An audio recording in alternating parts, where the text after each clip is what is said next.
guys, we are continuing the story of Ahikar, which is depressing. um, so we are hopefully going to finish today. There are 7 chapters. We did intro through chapter 3 last time. We covered about 4 chapters. So we're going to try to do chapter 4 through 7 today. So we'll see how far we get. Well, let's get started. Okay. Chapter 4, The Riddle of the Sphinx. What really happened to Ahikar, his return.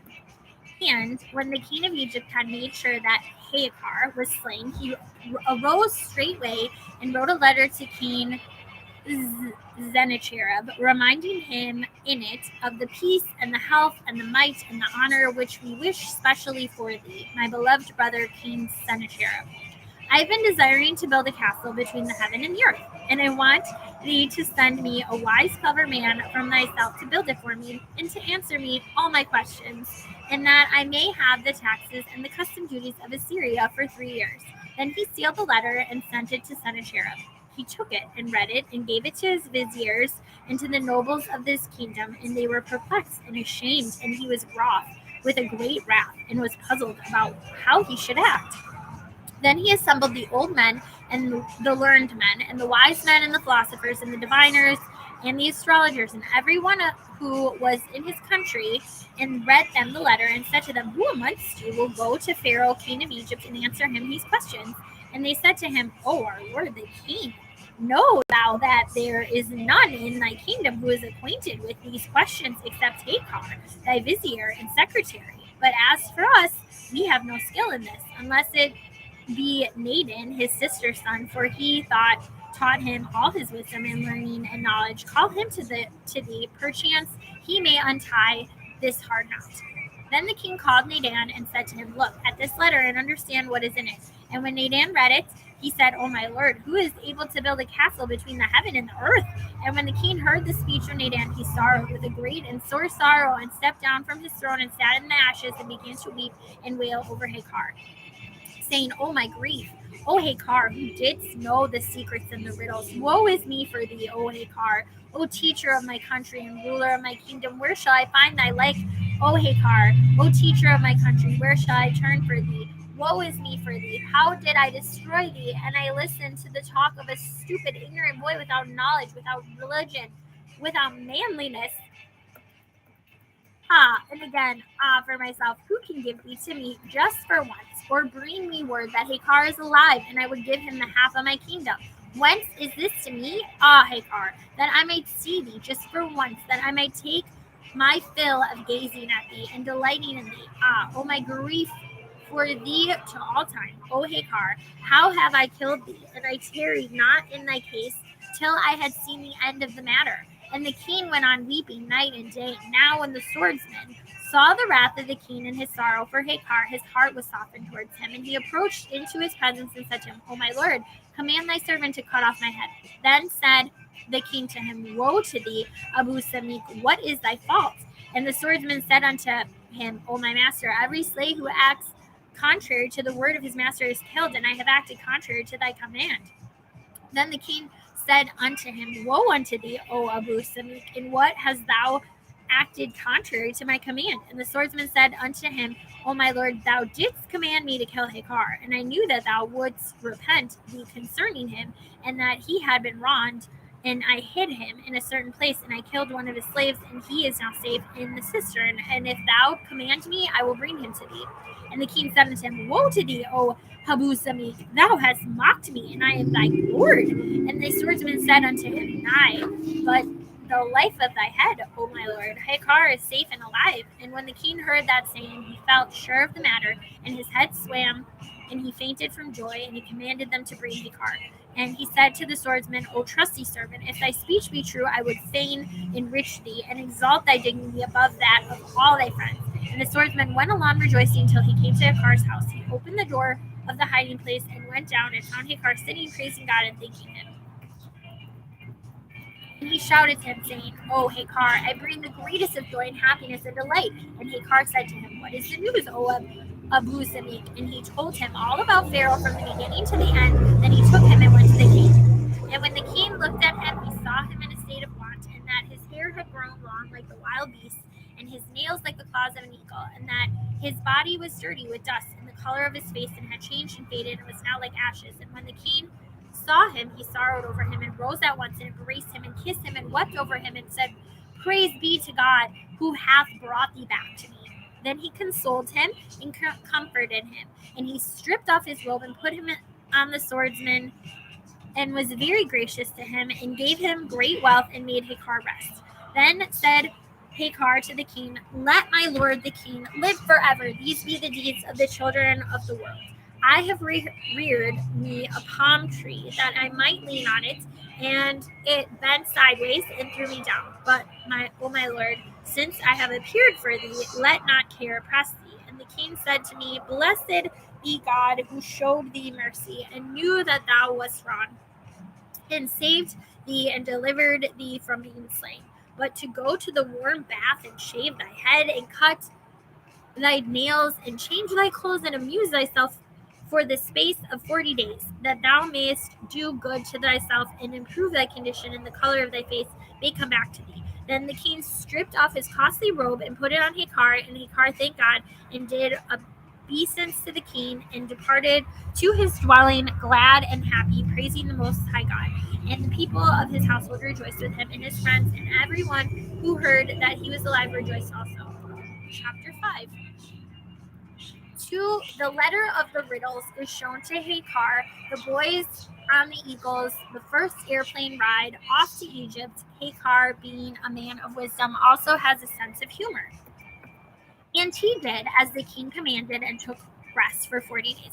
Then he dressed himself his gayest dress, and went riding to the king with his slaves behind him, and before him rejoicing and delighted. But when Nadan, his sister's son, perceived what was happening, fear took hold of him, and terror, and he was perplexed, not knowing what to do. And when Ahikar saw it, he entered into the king's presence and greeted him. And he returned the greeting, and made him sit down at his side, saying to him, O my darling Ahikar, look at these letters with which the king of Egypt sent to us, after he had heard that thou wast slain. They have provoked us and overcome us, and many of the people of our country have fled to Egypt for fear of the taxes that the king of Egypt has sent to demand from us. Then Ahikar took the letter, and read it, and understood its contents. Then he said to the king, Be not wroth, O my lord. I will go to Egypt, and I will return the answers to Pharaoh, and I will display this letter to him, and I will reply to him about the taxes, and I will send back all those who have run away, and I will put thy enemies to shame with the help of the Most High God, and for the happiness of thy kingdom. And when the king heard this speech from Ahikar, he rejoiced with great joy, and his heart was expanded, and he showed him favor. And Ahikar said to the king, Grant me a delay for 40 days, that I may consider this question and manage it. And the king permitted this. And Ahikar went to his dwelling, and he commanded the huntsmen to capture 2 young eaglets for him. And they captured them, and brought them to him. And he commanded the weavers of ropes to weave 2 cables of cotton for him, each of them 2,000 cubits long. And he had the carpenters brought, and ordered them to make 2 great boxes. And they did this. Then he took 2 little lads, and spent every day sacrificing lambs, and feeding the eagles and the boys, and making the boys ride on the backs of the eagles. And he bound them with a firm knot, and tied the cable of the feet of the eagles, and let them soar upwards little by little every day to a distance of 10 cubits, till they grew accustomed and were educated to it. And they rose all the length of the rope till they reached the sky, the boys being on their backs. Then he drew them to himself. And when Ahikar saw that his desire was fulfilled, he charged the boys that when they were borne aloft to the sky, they were to shout, saying, Bring us clay and stone, that we may build a castle for King Pharaoh, for we are idle. And Ahikar was never done training them and exercising them till they had reached the utmost possible point of skill. Then leaving them, he went to the king and said to him, O my lord, the work is finished according to thy desire. Arise with me, that I may show thee the wonder.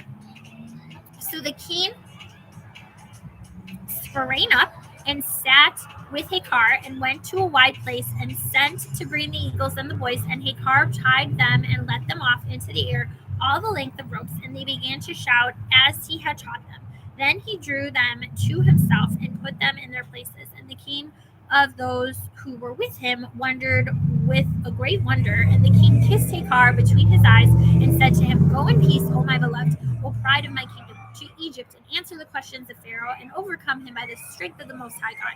Then he bade him farewell and took his troops and his army and the young men and the eagles and went towards the dwellings of Egypt. And when he had arrived, he turned towards the country of the king.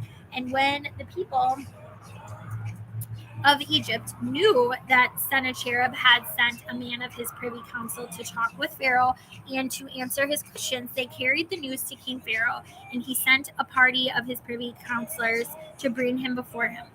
And he came and entered into the presence of Pharaoh and did obeisance to him as it is fitting to do to kings. And he said to him, "O my lord, the king, Sennacherib the king hails thee with abundance of peace and might and honor. And he has sent me, who am one of his slaves, that I may answer thee thy questions and may fulfill all thy desire. For thou hast sent to seek from my lord the king a man who will build for thee a castle between the heaven and the earth. And I, by the help of the Most High God and thy noble favor and the power of my lord the king, will build it for thee as thou desirest. But, O my lord the king, what thou hast said in it about the taxes of Egypt for 3 years now, the stability of a kingdom is strict justice. And if thou winst, and my hand hath no skill in replying to thee, then my lord the king will send thee the taxes which thou hast mentioned. And if I shall have answered thee in thy questions, it shall remain for thee to send whatever thou hast mentioned to my lord the king." And when Pharaoh heard that speech, he wondered and was perplexed by the freedom of his tongue and the pleasantness of his speech. And the king Pharaoh said to him, "O man, what is thy name?" And he said, "Thy servant is Abikam, and a little ant of the ants of King Sennacherib." And Pharaoh said to him, "Had thy lord no one of higher dignity than thee, that he has sent me a little ant to reply to me and to converse with me?" And Ahikar said to him, "O my lord the king, I would to God most high that I may fulfill what is on thy mind, for God is with the weak, that he may confound the strong." Then Pharaoh commanded that they should prepare dwelling for Abikam and supply him with provender, meat, and drink, and all that he needed. And when it was finished, 3 days afterwards, Pharaoh clothed himself in purple and red and sat on his throne, and all his viziers and the magnates of his kingdom were standing with their hands crossed, their feet close together, and their heads bowed. And Pharaoh sent to fetch Abikam.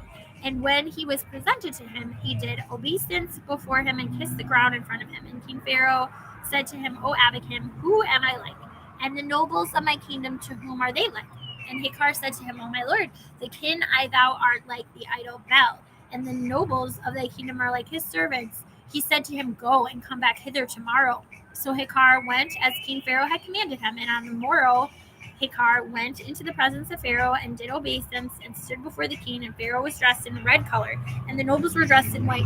And Pharaoh said to him, "O Ahikar, who am I like? And the nobles of my kingdom, who are they like?" And Abikam said to him, "O my lord, thou art like the sun, and thy servants are like its beams." And Pharaoh said to him, "Go to thy dwelling and come hither tomorrow." Then Pharaoh commanded his court to wear purple, white, pure white, and Pharaoh was dressed like them and sat upon his throne. And he commanded them to fetch Ahikar, and he entered and sat down before him. And Pharaoh said to him, "O Abikam, who am I like? And my nobles, to whom are they like?" And Abikam said to him, "O my lord, thou art like the moon, and thy nobles are like the planets and the stars." And Pharaoh said to him, "Go, and tomorrow be thou here." Then Pharaoh commanded his servants to wear robes of various colors, and Pharaoh wore a red velvet dress and sat on his throne and commanded them to fetch Abikam. And he entered and did obeisance before him, and he said, "O Abikam, who am I like? And my armies, to whom are they like?" And he said, "O my lord, thou art like the month of April, and thy armies are like its flowers." And when the king heard it, he rejoiced with great joy and said, "O Abikam, the first time thou didst compare me to the idol Bel, and and my nobles to his servants. And the second time thou didst compare me to the sun, and my nobles to the sunbeams. And the third time thou didst compare me to the moon, and my nobles to the planets and stars. And the fourth time thou didst compare me to the month of April, and my nobles to its flowers. But now, O Ahikar, tell me, thy lord King Sennacherib, whom is he like, and his nobles, to whom are they like? And Ahikar shouted with a loud voice and said, Be it far from me to make mention of my lord the king, and thou seated on thy throne, but get up on thy feet, and that I may tell thee who my lord the king is like, and to whom his nobles are like. And Pharaoh was perplexed by the freedom of his son and his boldness in answering. Then Pharaoh arose from his throne and stood before Ahikar and said to him, Tell me now, that I may perceive whom thy lord the king is like, and his nobles to whom they are like. And Ahikar said to him, My lord is the God of heaven, and his nobles are the lightnings and the thunder. And when he wills the wind blow, the rain falls, and the rain falls. And when he wills the winds blow, and the rain falls, and he commanded the thunder, and he commands the thunders, and it lightens and rains. And he holds the sun, and it gives not its light, and the moon and the stars they circle not. And he commands the tempest, and it blows, and the rain falls, and it tramples on April, and destroys its flowers and its houses. And when Pharaoh heard this speech, he was greatly perplexed and was wroth with a great wrath, and said to him, O man, tell me the truth, and let me know who thou really art. And he told the truth. I am Ahikar, the scribe, greatest of the privy counselors of King Sennacherib, and I am his vizier and the governor of his kingdom and his chancellor. And he said to him, Thou hast told the truth in this saying, but we have heard of Ahikar, the king, that King Sennacherib has slain him, yet thou dost seem to be alive and well. And Ahikar said to me, Yes, it was so, but praise be to God who knoweth what is hidden, for my Lord the king commanded me to be killed, and he believed the word of profligate men, but the Lord delivered me, and blessed is he who trusteth in him.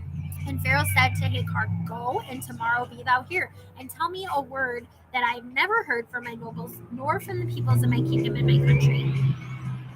Chapter 6.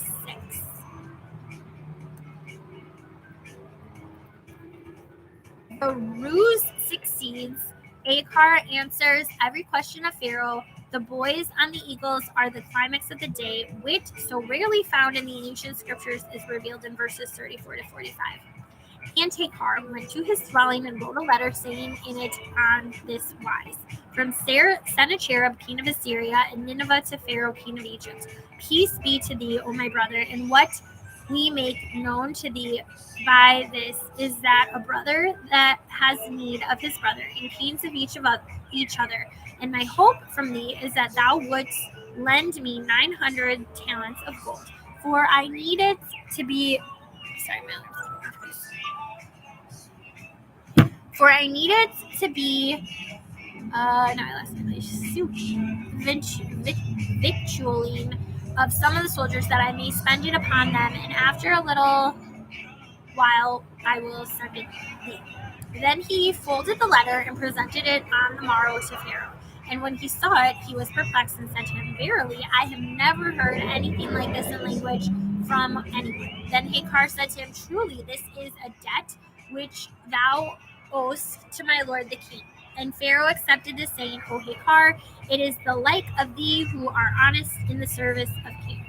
Blessed be God, who hath made thee perfect in wisdom, and hath adorned thee with philosophy and knowledge. And now, O Ahikar, there remains what we desire from thee, that thou shouldst build as a castle between heaven and earth. Then said Ahikar, To hear is to obey. I will build thee a castle according to thy wish and choice. But, my lord, I prepare us lime and stone and clay and workmen, and I have skilled builders who will build for thee as thou desirest.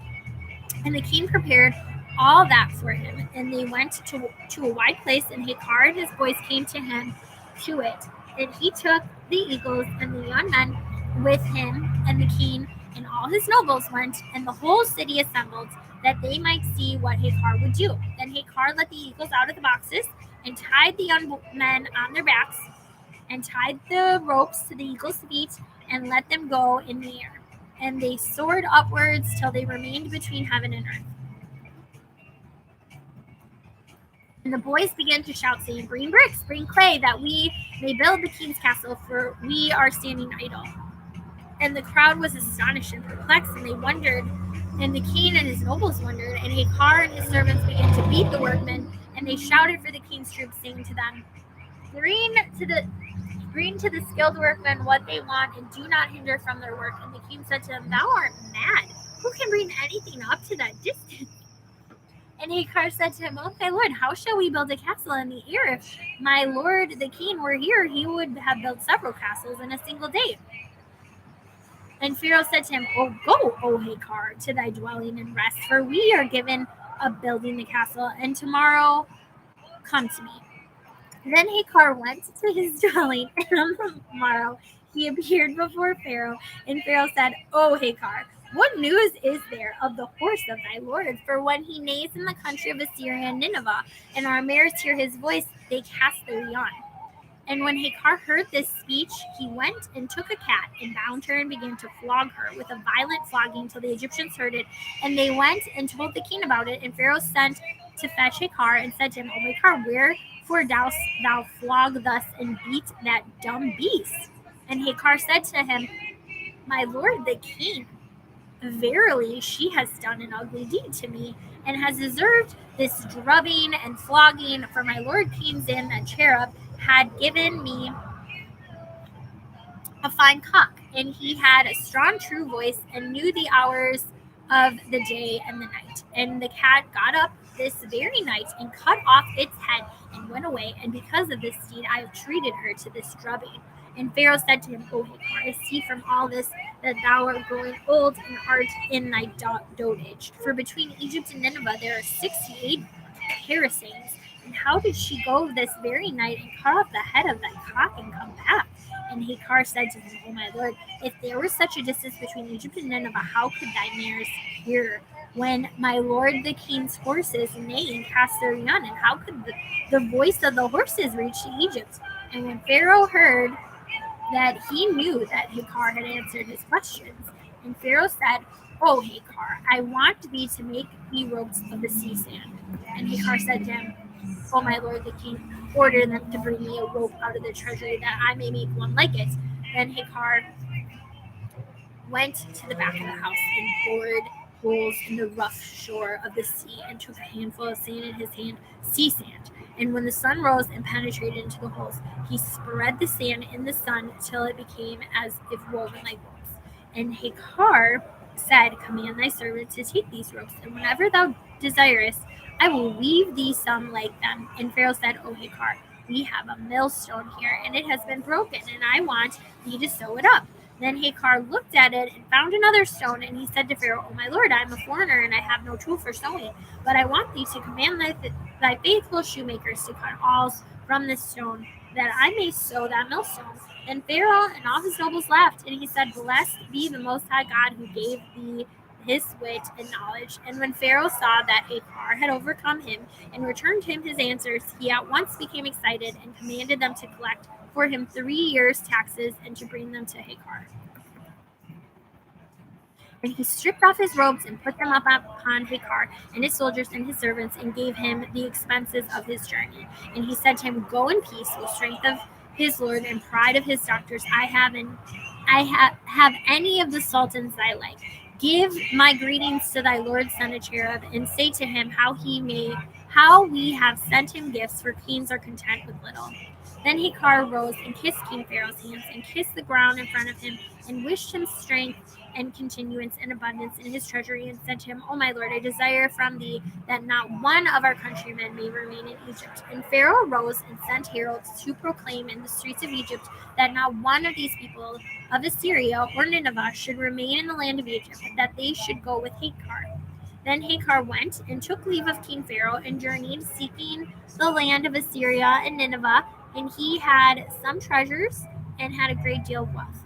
And when the news reached King Sennacherib that Ahikar was coming, he went out to meet him, and rejoiced over him exceedingly with great joy, and embraced him and kissed him, and said to him, Welcome home, O kinsman, my brother Ahikar, the strength of my kingdom and pride of my realm. Ask what thou wouldst have from me, even if thou desirest the half of my kingdom and my possessions. Then said Ahikar unto him, O my lord the king, live forever. Show favor, O my lord the king, to Abu Samik in my stead, for my life was in the hands of God, and in his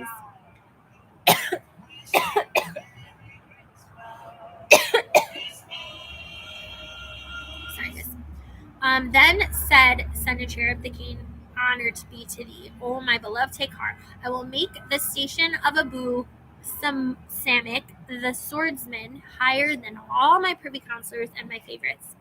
Then the king began to ask him how he got on with Pharaoh from his first arrival until he had come away from his presence, and how he had answered all his questions, and how he had received the taxes from him, and the changes of raiment and the presents. And Sennacherib the king rejoiced with a great joy, and said to Ahikar, take what thou wouldst fain have of this tribute, for it is all within the grasp of thy hand. And Ahikar mid, let the king live forever. I desire naught but the safety of my lord the king, and the continuance of his greatness. O my lord, what can I do with wealth and its like? But if thou wilt show me favor, give me Nidan, my sister's son, that I may recompense him for what he has done to me, and grant me his blood, and hold me guiltless of it. And Sennacherib the king said, take him, I have given him to thee. And Ahikar took Nidan, his sister's son, and bound his hands with chains of iron, and took him to his dwelling, and put a heavy fetter on his feet, and tied it with a tight knot. And after binding him thus, he cast him into a dark room beside the retiring place, and appointed Nabu Hal as sentinel over him, to give him a loaf of bread and little water every day. Okay, guys, we have chapter 7, and then we are done with this letter. Okay. Chapter 7, the parables of Ahikar, in which he completes his nephew's education. Striking similes. Ahikar calls the boy picturesque names. Here ends the story of Ahikar. Whenever Ahikar went in or out, he scolded Nadan, his sister's son, saying to him wisely, O Nadan, my boy, I have done to thee all that is good and kind, and thou hast rewarded me for it with what is ugly and bad, and with killing. O my son, it is said in the Proverbs, he who listeneth not with his ear, they will make him listen with the scruff of his neck. And Nadan said, for what cause art thou wroth with me? And Ahikar said to him, because I brought thee up, and taught thee, and gave thee honor and respect, and made thee great, and reared thee with the best of breeding, and seated thee in my place, that thou mightest be my heir in the world. And thou didst treat me with killing, and didst repay me with my ruin. But the Lord knew that I was wrong, and he saved me from the rare which thou hadst set for me. For the Lord healeth the broken hearts, and hindered the envious and the haughty. O my boy, thou hast been to me like the scorpion, which when it strikes on brass pierces it. O my boy, thou art like the gazelle, who is eating the roots of the madar, and it adds me today, and tomorrow they will tan thy hide in my roots. O my boy, thou hast been two who saw his comrade naked in the chilly time of winter, and he took cold water and poured it on him. O my boy, thou hast been to me like a man who took a stone and threw it up to heaven to stone his Lord with it. And the stone did not hit, and did not reach high enough, but it became the cause of guilt and sin. O my boy, if thou hadst honored me and respected me, and hadst listened to my words, thou wouldst have been my heir, and wouldst have reigned over my dominions. O my son, know thou that if the tail of the dog or the pig were 10 cubits long, it would not approach to the worth of the horses, even if it were like silk. O my boy, I thought that thou wouldst have been my heir at my death, and thou, through thy envy and thy insolence, didst desire to kill me. But the Lord delivered me from thy cunning. O my son, thou hast been to me like a trap, which was set up on the dunghill. And there came a sparrow and found the trap set up, and the sparrow said to the trap, what dost thou here? Said the trap, I am praying to God. And the lark asked it also, what is the piece of wood that thou holdest? Said the trap, that is a young oak tree on which I lean at the time of prayer. Said the lark, and what is that thing in thy mouth? Said the trap, that is the bread and victuals which I carry for all the hungry and the poor who come near to me. Said the lark, now then, may I come forward and eat, for I am hungry. And the trap said to him, come forward. And the lark approached that it might eat. But the trap sprang up and seized the lark by his neck. And the lark answered and said to the trap, if that is thy bread for the hungry, God accepted that, not thine alms and thy kind deeds. And if that is thy fasting and thy prayers, God accepteth from thee neither thy fast nor thy prayer, and God will not perfect what is good concerning thee. Oh, my boy, thou hast been to me as a lion who made friends with an ass. And the ass kept walking before the lion for a time, and one day the lion sprang upon the ass and ate it up. Oh, my boy, thou hast been like me to me like a weevil in the wheat, for it does no good to anything, but spoils the wheat and gnaws it. Oh, my boy, thou hast been like a man who sowed 10 measures of wheat, and when it was harvest time, he arose and reaped it, and garnered it, and threshed it, and toiled over it to the very utmost, and it turned out to be 10 measures. And its master said to him, O thou lazy thing, thou hast not grown, and thou hast not shrunk. Oh, my boy, thou hast been to me like the partridge that had been thrown into the net, and she could not save herself, but she called out to the partridges that she might cast them with herself into the net. Oh, my son, thou hast been to me like the dog that was cold, and it went into the potter's house to get warm. And when it had got warm, it began to bark at them, and they chased it out and beat it, that it might not bite them. Oh, my son, thou hast been to me like the pig who went into the hot bath with people of quality. And when it came out of the hot bath, it saw a filthy hole and went down and wallowed in it. O my son, thou hast been to me like the goat, which joined its comrades on their way to the sacrifice, and it was unable to save itself. O my boy, the dog, which is not fed from its hunting, becomes food for flies. O my son, the hand which does not labor and plow, and which is greedy and cunning, shall be cut away from its shoulder. O my son, the eye in which light is not seen, the ravens shall pick at it and pluck it out. O my boy, thou hast been to me like a tree whose branches they were cutting, and it said to them, If something of me were not in your hands, verily you would be unable to cut me. O my boy, thou art like the cat, to whom they said, Leave off thieving till we make for thee a chain of gold and feed thee with sugar and almonds. And she said, I am forgetful of the craft of my father and my mother. O my son, thou hast been like the serpent riding on a thorn bush when he was in the midst of a river, and a wolf saw them and said, mischief upon mischief, and let them who is more mischievous than they direct both of them. And the serpent said to the wolf, The lambs and the goats and the sheep which thou hast eaten all thy life, wilt thou return them to their fathers and to their parents, or no? Said the wolf, No. And the serpent said to him, I think that after myself thou art the worst of us. O my boy, I fed thee with good food, and thou didst not feed me with dry bread. O my boy, I gave thee sugared water to drink, and good syrup, and thou didst not give me water from the well to drink.